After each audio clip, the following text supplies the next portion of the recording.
परमेश्वर के वचन में एक बहुत प्रमुख भविष्यवक्ता का वर्णन है जिसका नाम एलिया है। उसने बहुत बड़े-बड़े कार्य किए थे। परमेश्वर ने उसको बहुतायत से इस्तेमाल किया था। परमेश्वर के महान कार्य उसके माध्यम से हुए थे। गिलगाल में, बेतेल में, यरीहो में, यरदन के किनारे। परंतु एलिय्याह के जीवन की एक प्रमुख घटना है जो संभवतः उसके जीवन की सबसे बड़ी घटना है कि वह मृत्यु से होकर के नहीं गुजरा। दूसरे राजा की पुस्तक के दूसरे अध्याय उसके 9वीं आयत से लेकर 12वीं आयतों में लिखा हुआ है। उनके पार पहुंचने पर एलिय्याह ने एलीशा से कहा, इससे पहले कि मैं तेरे पास से उठा लिया जाऊं, जो कुछ तू चाहे कि मैं तेरे लिए करूं वह मांग। एलीशा ने कहा, तुझ में जो आत्मा है उसका दूना भाग मुझे मिल जाए। एलिय्याह ने कहा, तूने कठिन बात मांगी है, तो अभी यदि तू मुझे उठा लिए जाने के बाद देखने पाए तो तेरे लिए ऐसा ही होगा, नहीं तो ना होगा। वे चलते चलते बातें कर रहे थे कि अचानक एक अग्निमय रथ और अग्निमय घोड़ों ने उनको अलग अलग किया और एलिय्याह बवंडर से होकर स्वर्ग पर चढ़ गया। तो परमेश्वर के वचन में, पुराने नियम में, दो व्यक्तियों का संदर्भ मिलता है जो उठा लिए गए, जो मृत्यु से होकर नहीं गुजरे। एक हनोक और दूसरा एलिय्याह। एलीशा जो एलिय्याह का चेला था, वह इस दृश्य को देखने पाता है। एलिय्याह को मालूम है कि उसका अंतिम समय निकट है। वह अपनी संसार की यात्रा समाप्त करे और परमेश्वर के पास चला जाए। तो एलीशा जो उसके साथ साथ था, उसने एलीशा से कहा कि तू गिलगाल में ठहर जा, मैं अकेला आगे बढ़ जाता हूं। एलिय्याह अकेला जाना चाहता था, पर एलीशा ने कहा, मैं तुझे नहीं छोड़ूंगा, और वह उसके साथ चल दिया। एलीशा एलिय्याह के साथ साथ गिलगाल को जाता है और फिर बेतेल को, फिर यरीहो होते हुए वो यरदन के किनारे तक आते हैं। और फिर एलिय्याह ने अपनी चादर निकाली, उसे मड़ोड़ कर जल पर मारा और जल दो भागों में विभाजित हो गया और दोनों पार हो गए। फिर एलिय्याह ने एलीशा से पूछा, मेरे जाने के पहले मैं तेरे लिए क्या कर सकता हूं? एलीशा ने कहा, तुझ में जो आत्मा है उसका दूना भाग मुझे प्राप्त हो जाए। 11वीं आयत यहां पर प्रमुख है, जहां पर लिखा हुआ है, दूसरा राजा उसके दूसरे अध्याय की 11वीं आयत में, वे चलते चलते बातें ही कर रहे थे कि अचानक एक अग्निमय रथ और अग्निमय घोड़ों ने उनको अलग अलग किया और एलिय्याह बवंडर में होकर स्वर्ग पर चढ़ गया। फिर एलीशा सब देखता रहा और पुकारने लगा, हाय मेरे पिता, हाय मेरे पिता, इस्राएल के रथ और सवारों। इस प्रकार से वो पुकार रहा था। फिर उसी समय उसने एलिय्याह की चादर को जो गिरी थी उठा ली और लौटकर यरदन के तट पर आया और फिर चादर को जल पर मारा और यरदन का जल दो भागों में बंट गया और एलीशा वहां से पार हो गया। एलिय्याह की मृत्यु नहीं हुई, पर वह उठा लिया गया। क्षण भर में यह सब हो गया। एक क्षण वह धरती पर था, दूसरे क्षण वह स्वर्ग पहुंच गया। एक क्षण वह एलीशा के साथ था, दूसरे क्षण वह परमेश्वर के साथ था। एक क्षण वह धरती पर था, दूसरे क्षण बवंडर के साथ वह स्वर्ग धाम को पहुंच गया। क्या आवश्यकता थी कि इस घटना को इतिहास में लिखा जाए? क्या आवश्यकता थी कि एलिय्याह बिना मृत्यु से गुजरे स्वर्ग पर चढ़ जाए? क्या आवश्यकता थी कि परमेश्वर के वचन में इस घटना का उल्लेख किया जाए? निश्चित रूप से परमेश्वर इस घटना से हमें शिक्षा देना चाहता है। इस घटना में किसी विश्वासी के लिए जीवन, मृत्यु और अनंत जीवन से जुड़ी हुई कुछ शिक्षाएं हैं। इन शिक्षाओं पर आज हम नजर डालेंगे।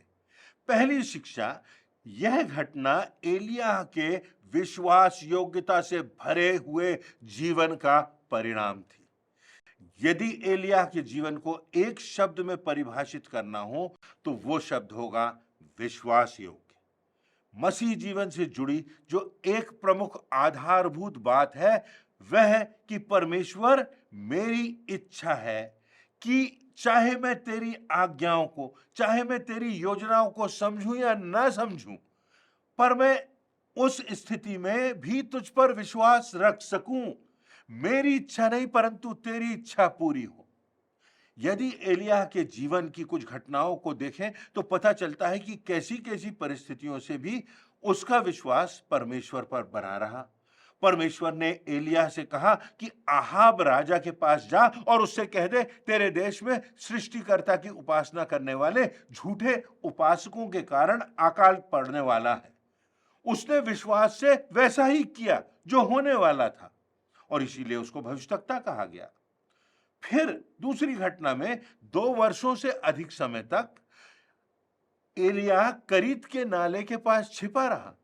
हर दिन वो परमेश्वर के दिशा निर्देश का इंतजार करता था कि क्या परमेश्वर चाहता है, क्या परमेश्वर की योजना है, परमेश्वर कब उसे पुकारेगा, परमेश्वर कब उसे निर्देश देगा। और तब लिखा हुआ है कि इतने समय के बाद यहां तक कि वो नाला सूख गया पर कौवों ने उसे रोटी खिलाई। परमेश्वर के निर्देश की प्रतीक्षा में 2 वर्ष बिता दिए एलिय्याह ने। अपनी इच्छा नहीं लेकिन परमेश्वर की इच्छा, अपनी मनमानी नहीं परंतु परमेश्वर का निर्देश।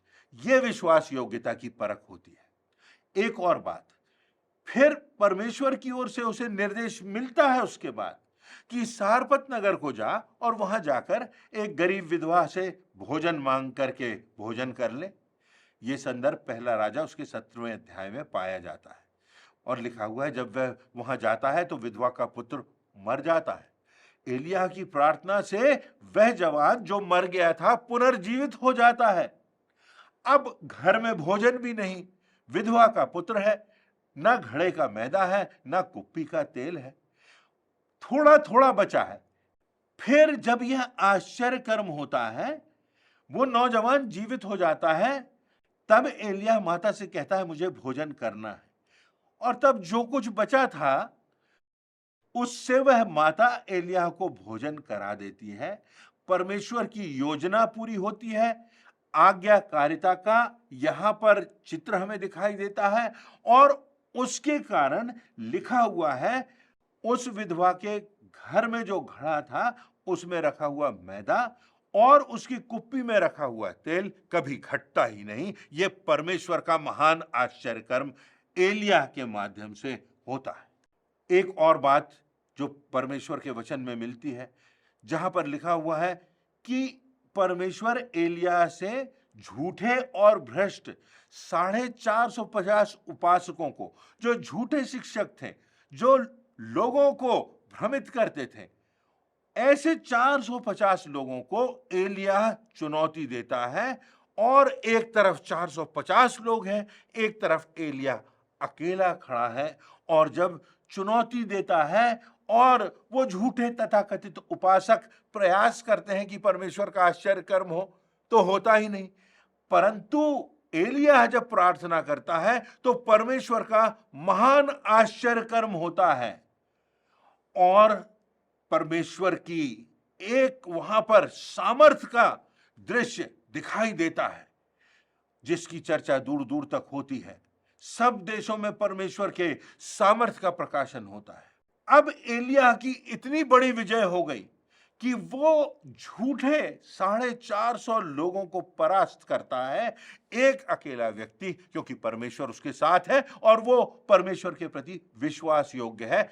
इतनी बड़ी विजय के बाद एक और घटना होती है, क्योंकि मानवीय रूप से हम और आप इस बात को समझ सकते हैं कि एलिय्याह भी एक साधारण मनुष्य था, परंतु परमेश्वर की सामर्थ्य से और आज्ञाकारिता से परमेश्वर ने महान कार्य किए। इतनी बड़ी विजय के बाद एलिय्याह निराशा की स्थिति में पहुंच जाता है, डिप्रेशन की स्थिति में पहुंच जाता है। क्यों? क्योंकि वहां की भ्रष्ट रानी यह आज्ञा देती है कि एलिय्याह को मार डाला जाए और एलिय्याह घबरा जाता है।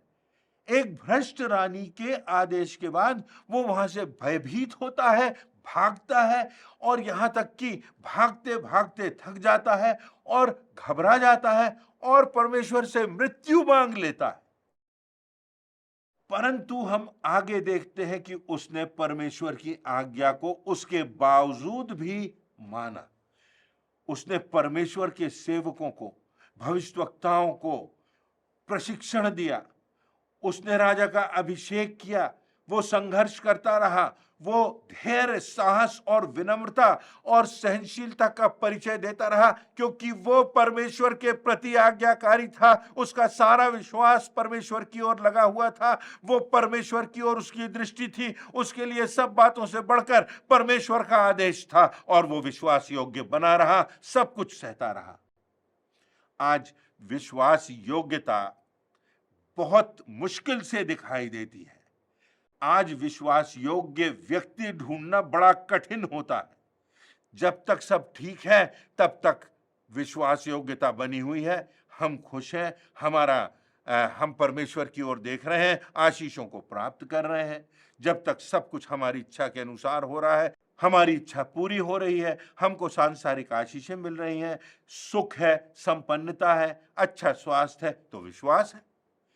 पर जब जीवन में विषमता आती है, जब असाध्य रोग लग जाता है, जब विषमताएं आती हैं, त्रासदियां आती हैं, सफलता आती है, मृत्यु की छाया होती है, कठिन समय आता है, क्या हम तब विश्वास योग्य बने रहते हैं?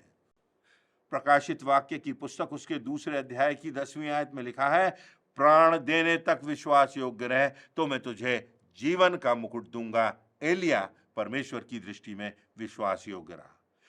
दूसरी बात इस घटना से जो हमें सीखने को मिलती है वो ये है कि एलिया से लेकर सब विश्वासियों के लिए यह घटना एक गवाही का और प्रोत्साहन का कारण बन जाती है। गवाही किस बात के लिए? कि मृत्यु हानि नहीं, परंतु विश्वासी लोगों के लिए लाभ की बात है। ये बात समझना तो ठीक होता है, परंतु हम सब चाहते हैं कि हम इस जिंदगी में आगे बढ़ते जाएं, हमको बहुत से वर्ष मिले। पर यहां किसी विश्वासी के लिए मृत्यु के साथ जिंदगी समाप्त नहीं होती। मृत्यु के बाद एक बेहतर जीवन है, एक बेहतर स्थान है, एक बेहतर संसार है, और इस बात की प्रतिज्ञा है कि पलक झपकते ही हम उस संसार में होंगे। जो लोग परमेश्वर के अपने लोग हैं, परमेश्वर ने उनके लिए अपने हाथों से वो मंजिल, वो धाम, वो घर तैयार किया है, वो भवन तैयार किया है, और मृत्यु स्वर्ग तक पहुंचने के लिए एक सीढ़ी बन जाती है, एक द्वार बन जाती है। अनंत जीवन में प्रवेश करने का द्वार और वाहक बन जाती है। एक दिन आएगा जब परमेश्वर अपना हाथ बढ़ाकर अपनी बड़ी दया से, अपने प्रेम, अपने अनुग्रह से किसी विश्वासी को, मुझको और आपको अपने आगोश में ले लेगा। दूसरा कुरिन्थियों उसका 5वां अध्याय उसकी 8वीं आयत में लिखा हुआ है, पौलुस प्रेरित कहता है, इसलिए हम ढाढ़स बांधे रहते हैं और देह से अलग होकर प्रभु के साथ रहना और भी उत्तम समझते हैं। यूहन्ना 11:25वीं और 26वीं आयतों में लिखा है, यीशु ने उससे कहा, पुनरुत्थान और जीवन मैं ही हूं, जो कोई मुझ पर विश्वास करता है वह यदि मर भी जाए तो भी जिएगा, और जो जीवता है और मुझ पर विश्वास करता है वह अनंत काल तक ना मरेगा। प्रकाशित वाक्य उसके 14वें अध्याय की 13वीं आयत में परमेश्वर का वचन हमें बताता है, मैंने स्वर्ग से यह शब्द सुना कि लिख, जो मृतक प्रभु में मरते हैं वे अब से धन्य हैं। आत्मा कहता है कि वे अपने परिश्रमों से विश्राम पाएंगे। विश्वासियों के लिए मृत्यु एक विश्राम की बात है, एक आराम की बात है, परमेश्वर के धाम में पहुंचने की बात है। दूसरा कुरिन्थियों उसके 5वें अध्याय की पहली आयत में पौलुस प्रेरित लिखता है, जिसने वास्तव में स्वर्ग का दर्शन किया था, परमेश्वर ने उसको ये सुअवसर दिया था, आशीष दी थी कि वो स्वर्ग का दर्शन कर सके, और इसलिए वो कहता है क्योंकि हम जानते हैं कि हमारा पृथ्वी पर का डेरा सरीखा घर गिराया जाएगा, तब हमें परमेश्वर की ओर से स्वर्ग पर एक ऐसा भवन मिलेगा जो हाथों से बनाया हुआ घर नहीं परंतु चिरस्थायी है। भवन मिलेगा जो हमेशा के लिए है। सभोपदेशक की पुस्तक के 7वें अध्याय की पहली आयत में लिखा है, अच्छा नाम अनमोल इत्र से और मृत्यु का दिन जन्म के दिन से उत्तम है। एलिया उठा लिया गया, एलीशा उसके कार्य को आगे बढ़ाता गया, मूसा चला गया, यहोशू उसके कार्य को आगे बढ़ाता गया। व्यक्ति आता है, व्यक्ति चला जाता है, परंतु परमेश्वर का कार्य सदा बना रहता है, उसका राज्य बढ़ता जाता है, उसका कार्य फैलता जाता है। व्यक्ति माता के गर्भ से जन्म लेता है, परमेश्वर उसे सृजता है और उसे जिंदगी देता है, और जब व्यक्ति का समय पूरा होता है तो वह उसे अपने पास बुला लेता है और कहता है, हे अच्छे, सच्चे और विश्वास योग्य दास। क्या हम विश्वास योग्य दास हैं? क्या हमारा जीवन परमेश्वर के वचन के अनुरूप है?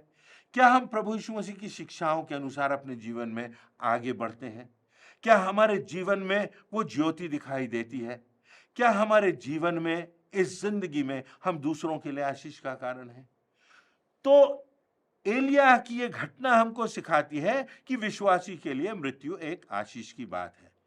तीसरी बात हम देखेंगे कि इस घटना से हमें यह शिक्षा मिलती है कि हमें अपना ध्यान बड़े चित्र की ओर लगाना है, अनंत की ओर लगाना है। इस घटना में एलीशा ने देखा होगा, वो आश्चर्य से भर गया होगा जब उसने एलिया को बवंडर के साथ ऊपर उठा लिया जाता देखा होगा। पौलुस ने जब स्वर्ग का दर्शन हुआ, वो अचंभित रह गया। उसने देखा होगा उन बातों को जो मनुष्य के चित्त में नहीं चढ़ती, जो मनुष्य की समझ से परे है, जो परमेश्वर ने अपने विश्वास करने वालों के लिए बनाई है। यूहन्ना ने स्वर्ग का दर्शन किया और उसने उसकी महिमा को देखा। यहां इस जीवन के बाद या अनंत जीवन है या अनंत मृत्यु है। जो विश्वासी व्यक्ति है उसे अनंत जीवन प्राप्त होगा। हमारे जीवन की नियति मृत्यु नहीं, अनंत जीवन है। परमेश्वर का धाम हमारे इस जीवन के बाद हमारा रहने का स्थान है, हमारा घर है, वो भवन है जो परमेश्वर ने अपने लोगों के लिए अपने हाथों से तैयार किया है, जिस पर हम जा सकें। इसके लिए प्रभु यीशु मसीह ने हमारी पापों की खातिर, मेरे और आपके पापों की खातिर अपना रक्त बहाया, मृत्यु पर विजय प्राप्त की और सबों के लिए स्वर्ग का द्वार खोल दिया। हम कहां जाएंगे मृत्यु के बाद? जहां परमेश्वर का धाम है, जहां स्वयं परमेश्वर है, जहां हमारे प्रिय हैं, जहां ना कोई धूप, ना तपन, ना पीड़ा, ना आंसू, ना विछोह, ना शोक, ना अकाल, ना अंत, कुछ भी नहीं है। हमारा ध्यान कहां है? कुलुस्सियों के 3 अध्याय की पहली और दूसरी आयत में लिखा हुआ है, सो जब तुम मसीह के साथ जलाए गए तो स्वर्गीय वस्तुओं की खोज में रहो, जहां वर्तमान में मसीह है और परमेश्वर की दाहिनी ओर बैठा हुआ है। पृथ्वी पर की नहीं परंतु स्वर्गीय वस्तुओं पर अपना ध्यान लगाओ। अंत में एक और बात देखिए, वर्षों के बाद पुराने नियम की इस घटना से नए नियम में लूका रचित सुसमाचार उसके 9वें अध्याय की 28वीं से 31वीं आयतों में लिखा है, इन बातों के कोई 8 दिन बाद वह पतरस और यूहन्ना और याकूब को अपने साथ लेकर प्रार्थना करने के लिए पहाड़ पर गया। अर्थात प्रभु यीशु मसीह इन लोगों को लेकर पहाड़ पर गया। जब वह प्रार्थना कर रहा था तो उसके चेहरे का रूप बदल गया और उसका वस्त्र श्वेत होकर चमकने लगा।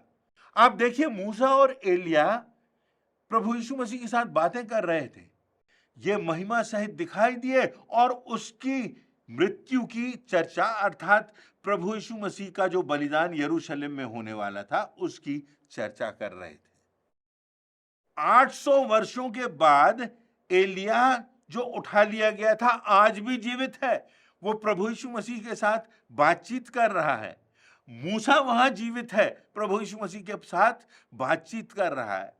उस स्वर्गीय दर्शन को वचन में लिखा गया है हमारी शिक्षा के लिए कि ये लोग यीशु के साथ हैं और ये पहचान रहे हैं कि ये एलिया है और ये मूसा है। स्वर्ग में हम भी एक दूसरे को पहचान सकेंगे, स्वर्ग में भी सक्रियता होगी। देखिए, वहां पर इनकी एक वार्तालाप, एक चर्चा हो रही है, ये बातचीत कर रहे हैं। इसे रूपांतरण के पर्वत का दृश्य कहा गया है और यह बहुत प्रमुख घटना है बाइबल में प्रभु यीशु मसीह के जीवन से जुड़ी हुई, जहां पर पतरस, याकूब, यूहन्ना देख रहे हैं, प्रभु यीशु मसीह को देख रहे हैं, एलिय्याह को देख रहे हैं, मूसा को देख रहे हैं और चर्चा हो रही है प्रभु यीशु मसीह के बलिदान की। लूका 9:31 में लिखा है, ये महिमा सहित दिखाई दिए, ये महिमा के साथ, उस स्वर्गीय महिमा के साथ दिखाई दिए और चर्चा कर रहे थे कि आगे क्या घटना होने वाली है। हमारे लिए भी यह बात संभव है यदि हम विश्वासी हैं, यदि हमारा विश्वास परमेश्वर पर है, यदि हमारा विश्वास इस बात पर है कि प्रभु यीशु मसीह ने हमारे पापों के लिए अपने आप को बलिदान कर दिया और हम सबों के लिए मृत्यु पर विजय प्राप्त करके अनंत जीवन का द्वार खोल दिया संसार के हर एक व्यक्ति के लिए। परंतु क्या हमारे जीवन में विश्वास योग्यता है? अगर हम विश्वास योग्य हैं, अगर हम वचन पर चल रहे हैं, तो एक दिन आएगा जब हम यहां से तो विदा होंगे, पर हम परमेश्वर के आगोश में होंगे, हम परमेश्वर के धाम में होंगे, हम संपूर्ण आनंद की स्थिति में होंगे और वास्तव में हम परदेश से विदा लेकर स्वदेश पहुंच जाएंगे। तो हमने एलिय्याह के संबंध में इस घटना से जो बातें सीखी वो यही बातें हैं कि हमें विश्वास योग्यता का जीवन जीना है, जिसका परिणाम अनंत जीवन होगा। हमें इस बात को ध्यान रखना है कि हमारे विश्वास की चर्चा हो, हमारा विश्वास दिखाई दे, हमारा विश्वास इस संसार में एक ज्योति के समान हो जो गवाही बन जाए। यह घटना हमें यह भी चिताती है कि हम अपना ध्यान अनंत की ओर लगाएं, मृत्यु से ना डरें और ये जानें कि हमारा धाम परमेश्वर का धाम है, हमारा अनंत जीवन है और हम उस धाम की बाट जोहते रहें।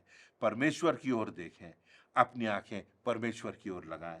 परमेश्वर इन बातों से हमको शांति दे, दृढ़ता दे, सामर्थ्य दे और हमको इस जीवन में अपने दिन गिनने की समझ दे कि हम इस संसार में कुछ समय के लिए हैं और यहाँ कुछ समय रहते हुए हम इस प्रकार का विश्वास योग्यता का जीवन जिएं कि हम अनंत जीवन पाएं, परमेश्वर के धाम में प्रवेश कर सकें। इन बातों से परमेश्वर आपको आशीष देवे, यही मेरी प्रार्थना है।